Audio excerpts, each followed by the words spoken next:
Hey, what's up, guys? How's it going? Welcome back to another episode of the Gauntlet Recap.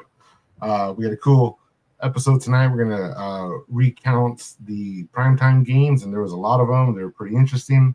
We're going to go over our biggest cut week yet. 50% of our league was cut this week. We'll find out who was in and who was out. A lot to go over, but real quick, we want to introduce our favorite guest here, Mr. Degen Ethan. How you doing, Ethan? How was your week in fantasy football, and how's it going? Doing good. Thank you for having me. Pretty crazy week to say the least. We can go into that in just a minute, though. We can talk about what all happened this week. Yeah, absolutely. It was a wild one. So we're here to talk about mostly the gauntlet, the game itself, and what happened here in week 13. This is our best ball playoff bracket week one. We had 192 teams, and they got cut by 50%. 96 remain, 96 exit the game. The good part about it is if you are one of the few that exit the game, you still had a shot. As we'll talk about later, some of the players that got cut this week were the number one seed. They dominated through redraft, dominated through the guillotine portion, and a few of them walked away with $80 despite being outed in week 13. So, Ethan, you're actually one of the bonus winners that's been consistent throughout the season. I mean, how do you like it, having a little bit of cash on your way out? Look, there is no better place to play than Ballsville. There are some leagues I've been outed of. I've joined all 12 of them. The max we could join was 12. Finding Ballsville this offseason was probably the best thing that I've done fantasy wise this year. Like I said, I'm only in 4 leagues, and I mean, with the bonuses alone, I pretty much broke even.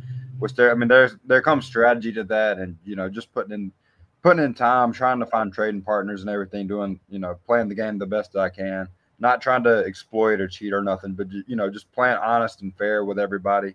And with the bonuses alone, I mean, I pretty much broke even. I mean, or Nice. something like that. But like I said, I got 4 teams left, 4 out of 96, I believe. That's right, Alex. Yeah. So Out of maybe, the so maybe, 96, you're four of them. so maybe one of those 4 is the lucky winner this year, and hopefully add a little, hopefully adds the cherry on top to it. So. No, absolutely. And you said something really prominent here is that there's a lot of strategy involved. So a lot of people want to dominate early on. That was kind of my strategy. It didn't work out. I was number one seed and then fell off before week 8 was done. So early domination, maybe you want to stack your roster as soon as you can, or you want to bank, save, trade for fab, and use that fab during those 4 weeks of guillotine. We have a lot of super teams out there. I was actually in a fortunate situation where I had 25 or 75 fab, and the next person had 12 fab or 11. So I was able to make $12 wagers. I think I made 6 of them, and got That's 6 awesome. players knowing I was going to get them. So it worked out. We're gonna breeze through our segments here, guys. We're not gonna talk about the waivers, obviously, because we have automation now. It's all best ball, so there's no waivers. We are gonna get into the primetime rewind. We had some primetime games. We had Thanksgiving, obviously. My favorite game to watch was the Cowboys and the Chiefs. I don't know about you guys. We had a shootout. Cowboys beat the Chiefs 31-28. I wanted to point out Rashee Rice because I have like a dude crush on Rashee Rice. Obviously, everybody knows that. Since coming back in week 7, he scored 23 points, 25 points, 18 points, 9 points, 24 points, 29 points. In that same span, CeeDee Lamb, who also came back in week 7, scored 22 points, 14 points, 15 points, 17 points, 11 points, and then 24 points this week. And then George Pickens in that same span with 12 points, 14 points, 13 points, 29 points, 29 points, and he's currently the wide receiver 2. Ethan, if you had to order these 3 receivers, how would you order them? That is very tough. You put me on the spot with that one.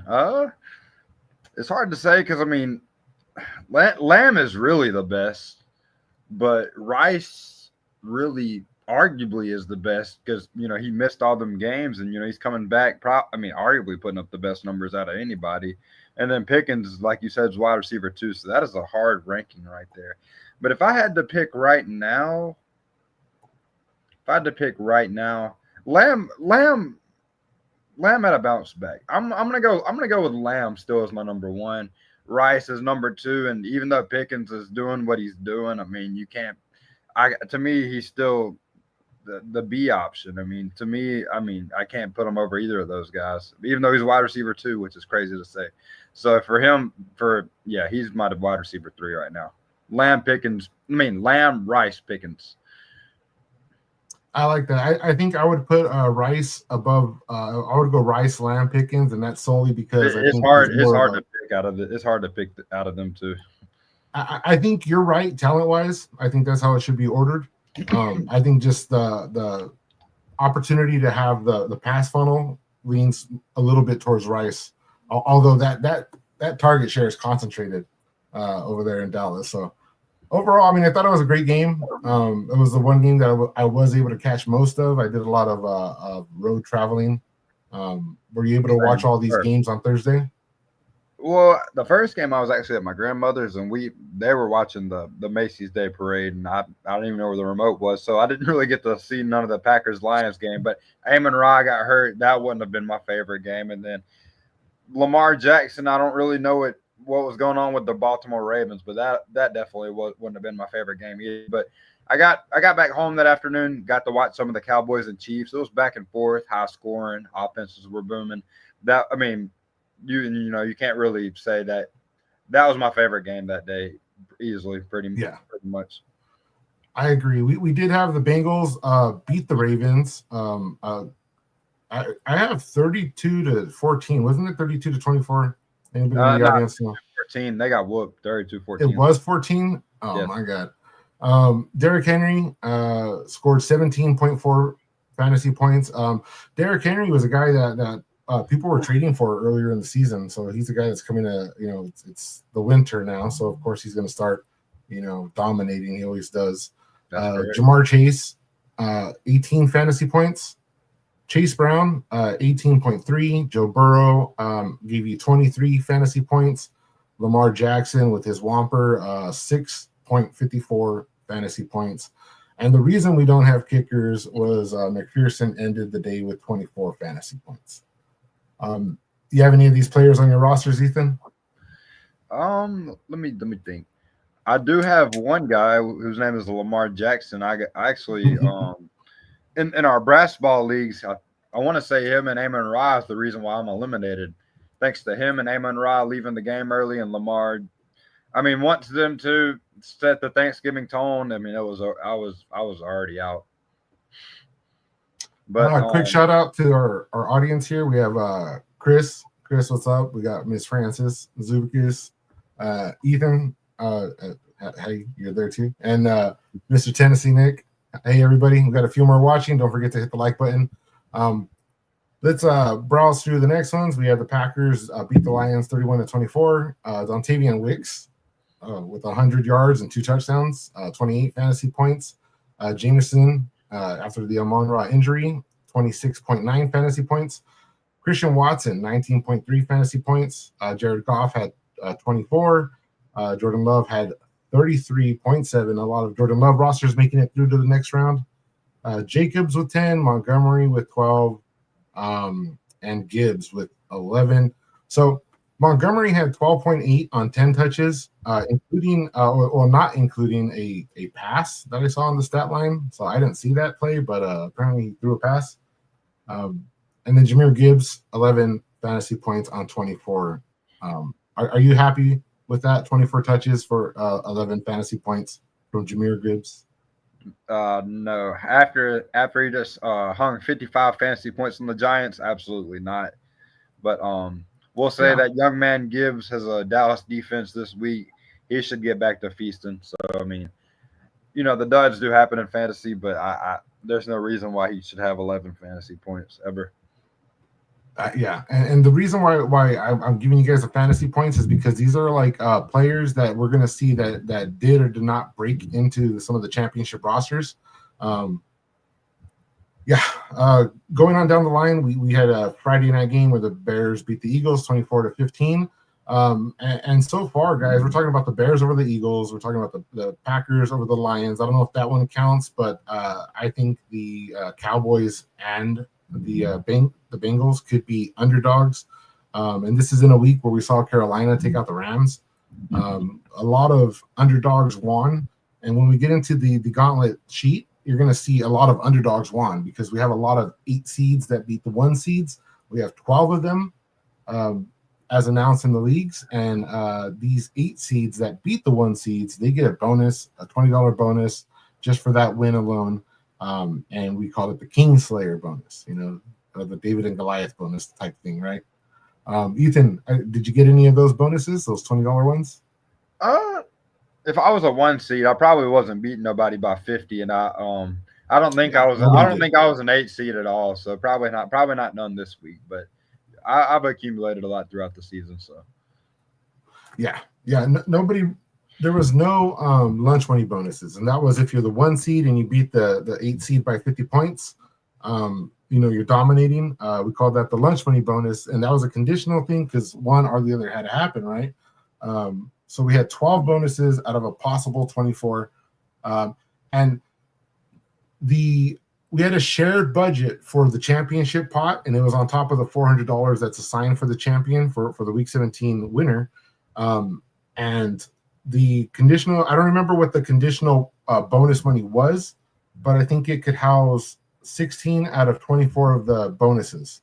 And if we had 24 people win all these bonuses, that would have been extra money for the game that came out of the Ballsville accounts.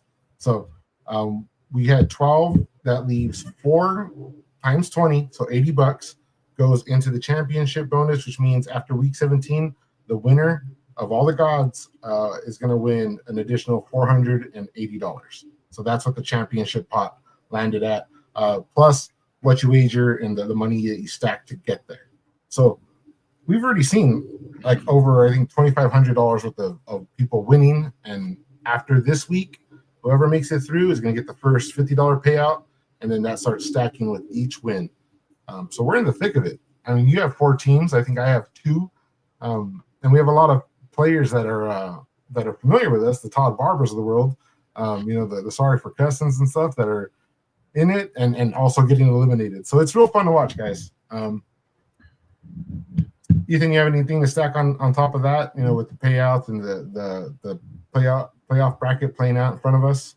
I mean, it's just going to be really interesting. I've never been a part of a 192 team bracket before, like in any type of anything before. So this is really, really fun game, really interesting. In my first year even here at Ballsville, I'm glad to become a part of it, be a manager of one of the Egyptians at least.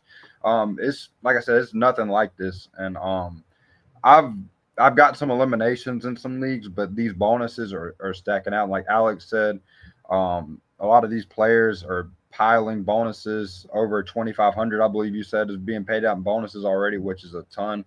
I don't think there's anywhere on Sleeper that's doing this. And if you ever have any questions or concerns, I mean, we're all available to answer questions. I mean, literally anytime, me, you, Chris. I mean, there's other people in the Discord that can answer any type of question and any type of. There's nowhere like this, and we're all community based. We all get along with one another for the most part. There's nowhere like this on Sleeper or anywhere. Yeah, I'm glad you said that. Thank you for saying so. So one of the things that we kind of hang our hat on is we understand why people would call this a tournament. We don't fancy ourselves a tournament. We're kind of just an outlier.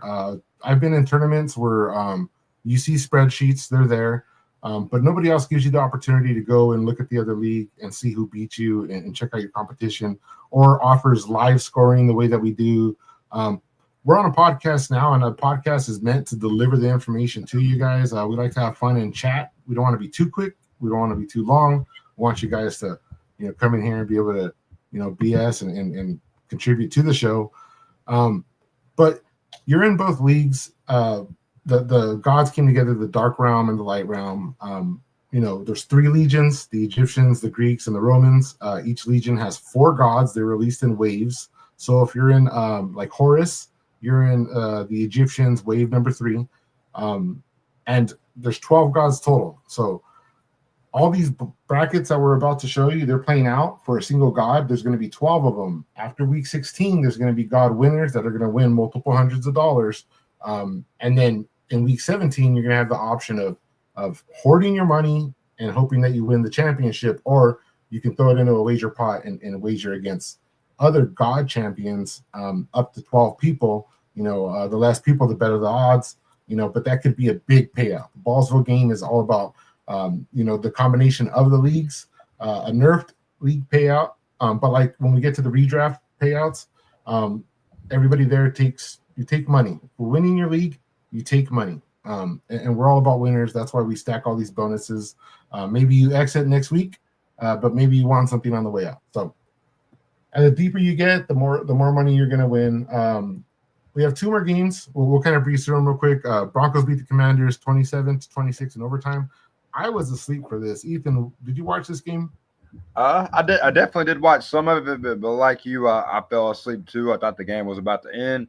I was getting tired. I was watching Stranger Things or something on TV, and I ended up falling asleep during it, trying to keep up with stats and stuff. I woke up and seen that R.J. Harvey and Terry McLaurin had a overtime touchdown. So, I mean, they changed the overtime rules, obviously, or else one of those would have never even happened. So, I mean, Harvey and McLaurin got another touchdown for fantasy owners, which means Mariota got one if you started Mariota.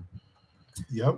Just more fantasy stats overall for people. I mean, that was probably, in my opinion, one of the games of the week. That was when I was watching it was very interesting, and we got to mention that catch.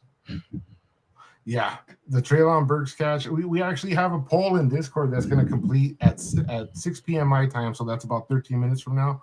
But we asked the question that everybody's asking: was it the Burks catch? Was it the Puka catch? Was it the Brock Bowers catch? What catch do you think? All right, let's do it like this, Ethan. I'm going to put you on the spot one more time. Okay. Put them in order: Burks, Bowers, Puka. Look, I've seen the Burks one live, so I mean, I might be a little bit of bias on that one. But yeah, I was actually in bed watching it. I jumped out of bed when that happened because that to me that had what Odell Beckham did all over it. I mean that was insane. Like Odell Beckham gave him props. Odell Beckham didn't give Bowers and Puka props, which that doesn't say nothing. In my opinion, Bowers and Puka, their catches were spectacular. Nothing against them. They are spectacular players. Burks hasn't got his shine like that, but still, I think Burks had the best catch. But Bowers and Puka's catch was unreal. Like all of them were unreal, really. But it's hard to rate.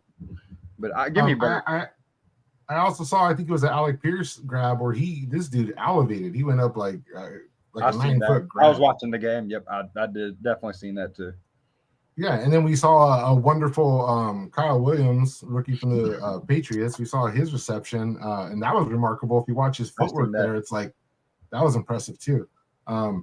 So just to have a catch like that being drowned out by even better catches, I mean, a lot of catches this week had me like, whoa! Like, and I'm watching I watched 3 of those. I watched the Pierce one, Burks, and the Patriot Williams live.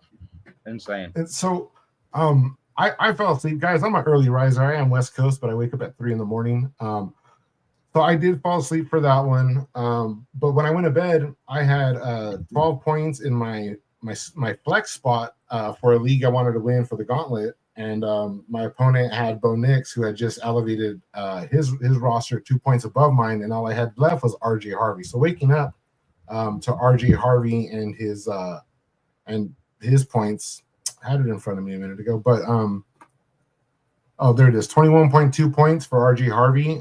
Actually got me the win in that league, and I am great. And then finally, our last matchup was the Patriots beating the Giants 33-15. This was a shellacking. Drake Me with 24 fantasy points. Devin Singletary had 19 in a loss. And Jackson Dart paid the price for 15.56 fantasy points. This was pretty brutal to watch. I mean, not only did they kick their butts, but they laid the smacking down on them too. And you guys will notice Chris is not here. I'm not saying this is why he's not here, but I'm not saying this is not why he's not here.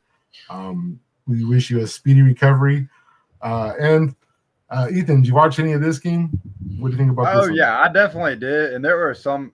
This was a very strange game to watch. Just overall, there's so many things I want to talk about right now. Like young Hoku. I mean, missing the. I mean, kicking the turf instead of kicking the ball. Like the 95-yard punt return by Marcus Jones. That's what I really wanted to turn off the game. And then I mean, they were hit. They were hit. I mean, they were body slamming Jackson Dart. I mean, he was flying everywhere. I mean, that was just a crazy game to watch. The Kyle Williams catch. I mean, kind of brutal for the Giants. And I mean, if anybody started Tyrone Tracy, I think he was hurt. That's why Singletary got as much as he did. Not Giants are the backfield is just a mess right now. I mean, their whole team's just a mess right now. The coaching changes. Dart trying to stay healthy. I mean, I don't know if this guy's gonna ever have a one healthy season. Like, I mean, I know he's a rookie. Me saying this right now, but the way he's playing, I mean, he's getting hurt like every game. Uh, and then, I mean, next year, like what I was saying in the Discord, we want Dart, Scat, Neighbors, whoever they sign in free agency. We want all of them to stay healthy. I want to see that Giants team, and I want to see them make the playoffs next year. We all want to see it. We're all rooting for you, Chris, and the Giants. No, absolutely. And if you're in the Discord, you see this little chart pop up every now and then. We have to update it, but it's like the saga of a Giants fan, and it's just empathy for our friend Chris. So, anyways, that's going to wrap up our prime time rewind here. We're going to get into the next segment. Actually, let's go ahead and pass it. Normally, we do the good, the bad, the ugly, guys, but we have a lot to get into. So let's just go right into our gauntlet recap. So if you're in these leagues, you had the manager bot come through and drop this document repeatedly. It's pinned. We had half the leagues get cut. And Amon-Ra Light, you can see the people that made it through. We have Trader Clam, JoJo White Knight, Tortoise, Run the Hurry Up, Jimbo, Toasty, Waffles, DJ Ethan. We'll go down and look for some of these matches that were highlighted.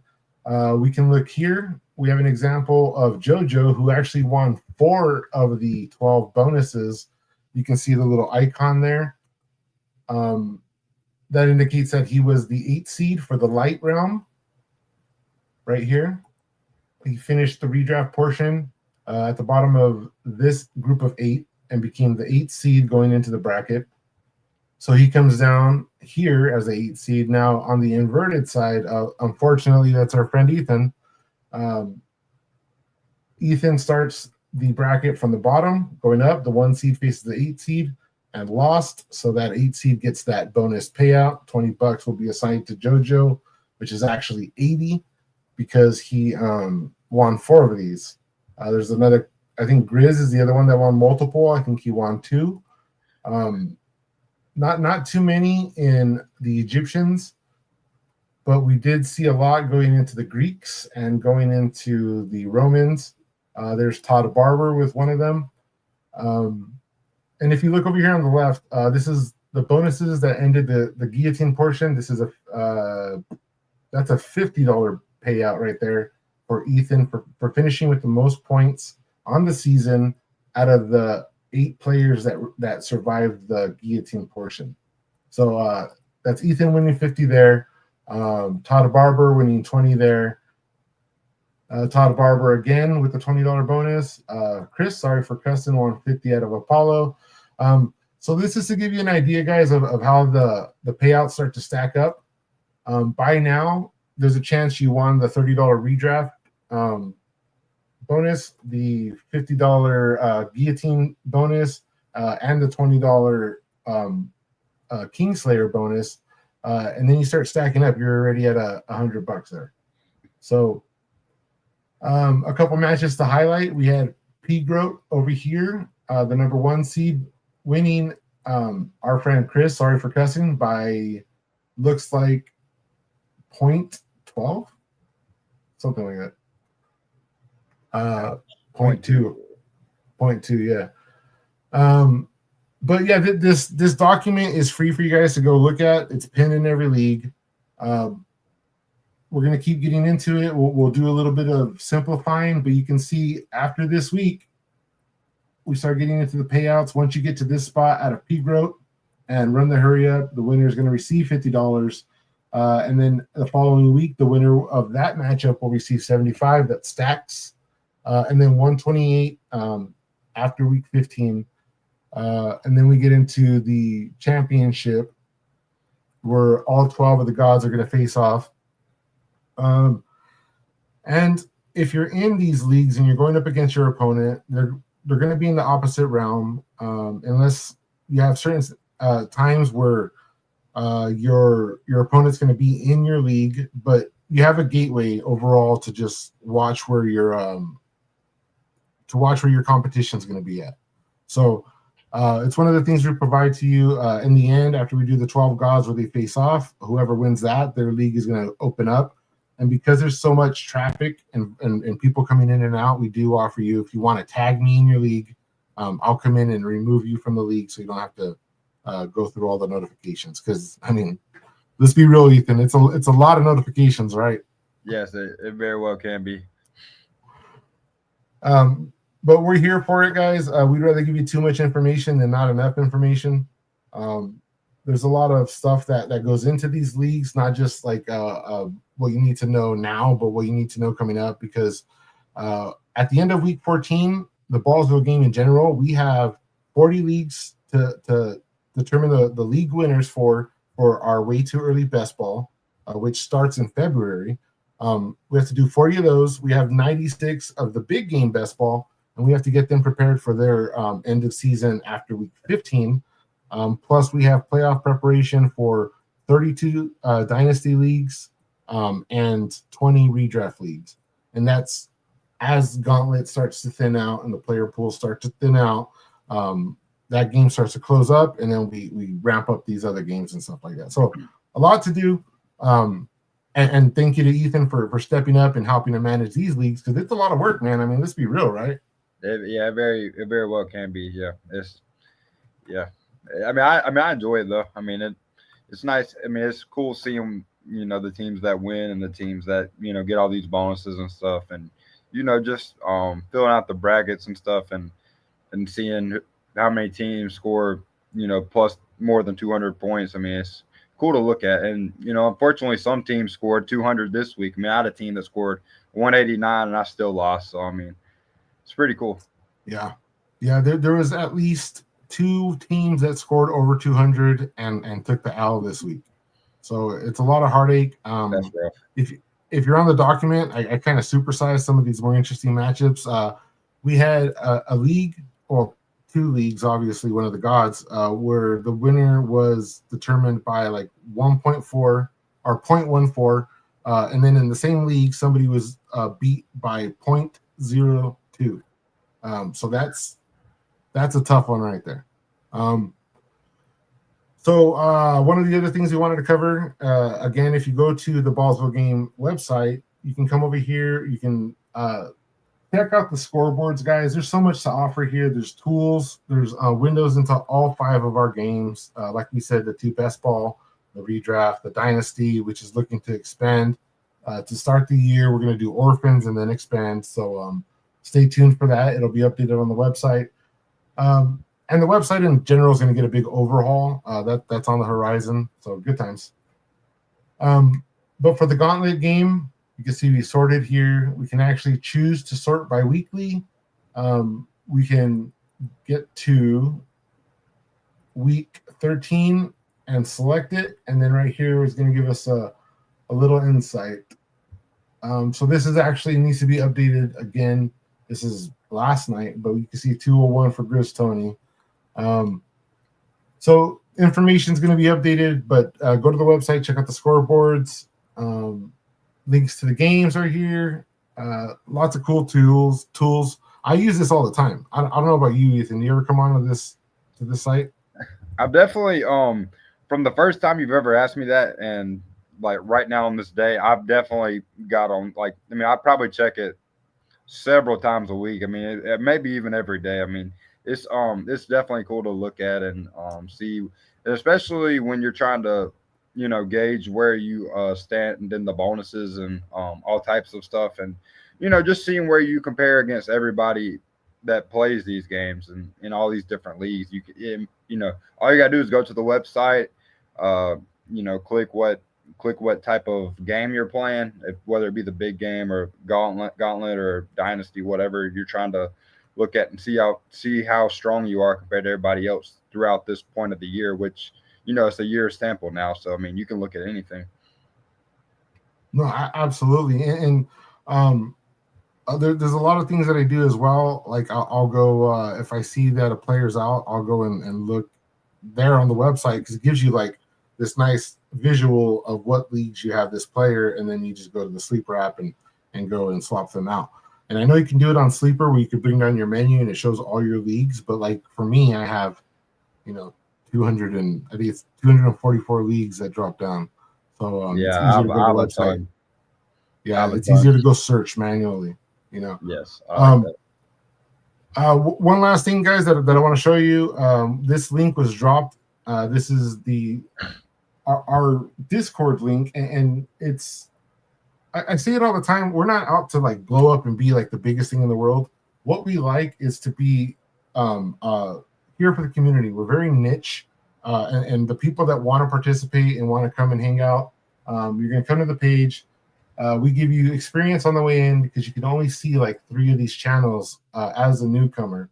So as long as you comment, everything here will open up.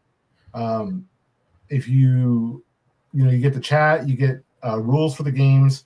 You can come and check out some of the updates. This is a playoff picture for Dynasty. Some of the game info for the big game, some of our promos when they drop.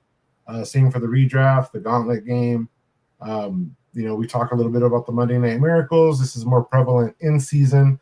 This will be more active for the playoffs. We have some Dynastyville stuff. Connor, if you look, we miss Dynastyville, JoJo. Speaking of JoJo, we have his DFS game here. Every week he releases a DFS article, and it covers some of the reasoning behind not just the players that he wants to highlight, but why. And it makes a lot of sense. He's helped a lot of people succeed. And we also have a DFS contest that goes on during the season. Lots of cool stuff, guys. We do a little bit of poker nights here and then. Come check that out. That's invite only. And image share. If you're a community member and you're active like Ethan and Chris and I, you get access to some of the concept images that we use. A lot of the stuff does and doesn't make the site. Promotional videos. These are my favorites. These are our custom iBots. These represent the games that we play, the redraft, the mini leagues, Dynasty, the Dragons, and the Heroes. So lots of cool stuff, lots of reasons to come to the Discord, take part of the community, see what we got going on. This is where we drop links to everything here and in the hub. And like for me personally, I have a lot of fun running these things, but I have even more fun like getting to know people and just kind of seeing what works and what doesn't work.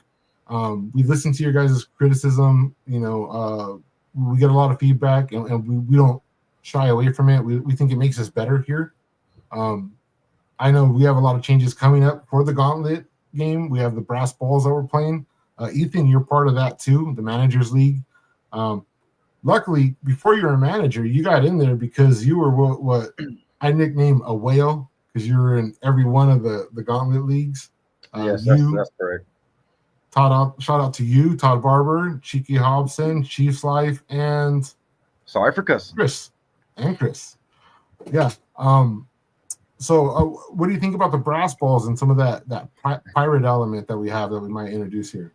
Hey, don't ask me that right at this moment. I just got eliminated. No, I'm just playing. I love it. Like I love it. It's been it's been very interesting. The pirate stuff is pretty simple, pretty straightforward, pretty easy. And if we were to make any types of changes or anything, we have all off season to talk about. But I mean, I don't think there's really any to be made. I mean, the game's going to be great next year. I'm excited for it to expand and join several of those and be have different league mates in those. I mean, that's a really fun game. I just don't like being eliminated this week. Thank you, Lamar. Thank you, Amon Ra. Yeah. Yeah, that Lamar was rough, man. And I also lost because of Amon Ra. There was a lot of a good, bad, and ugly this week, guys. Like we say, for every win, there's got to be a loss. That's the nature of the game. I know it sucks if you're the number 1 seed and you're dominating enough to stack up those bonuses to get $80, and then to have your season eliminated in 1 week, maybe because of an Amon Ra injury. That stuff sucks, But any other time you're going to lose anyway. Here we are going into week 14. Maybe you lost, maybe you took home a little bit. But it's the nature of the game. At the end of it, once these God leagues have determined their champion out of the 24 players that started, we're going to have some big winners that won a couple $100 at that point. And then we're going to have a bunch of people that won money that they stacked along the way. So there's going to be some people that lose, but in the end, we're going to have one really happy person and a bunch of people that are excited that they played the game. And we hope that you're one of them and that you come back next year, tell a friend.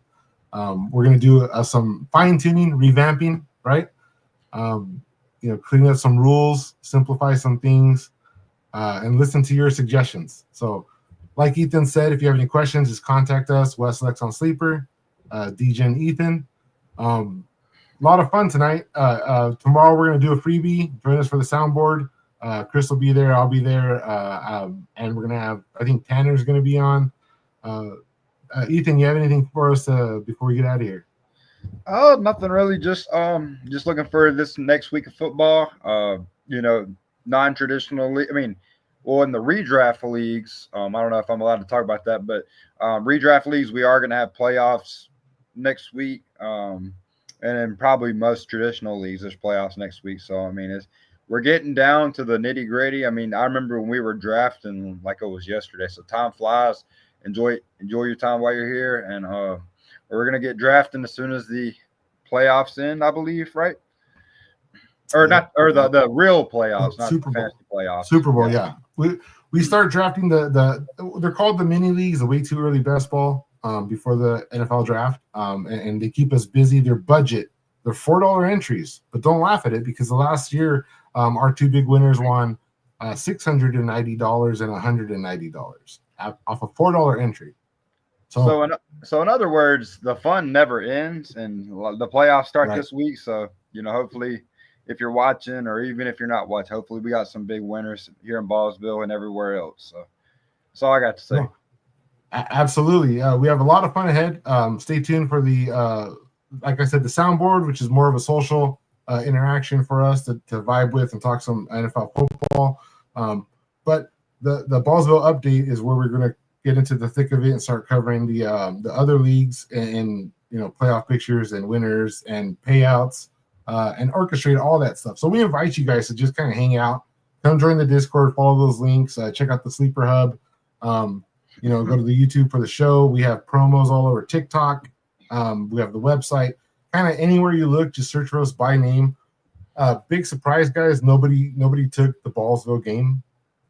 So it's ours. We're everywhere.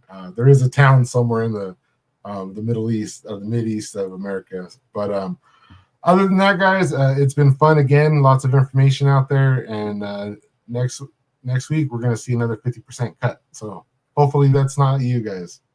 Have a good night. Later. 10, 9, 8, 7, 6, 5, 4, 3,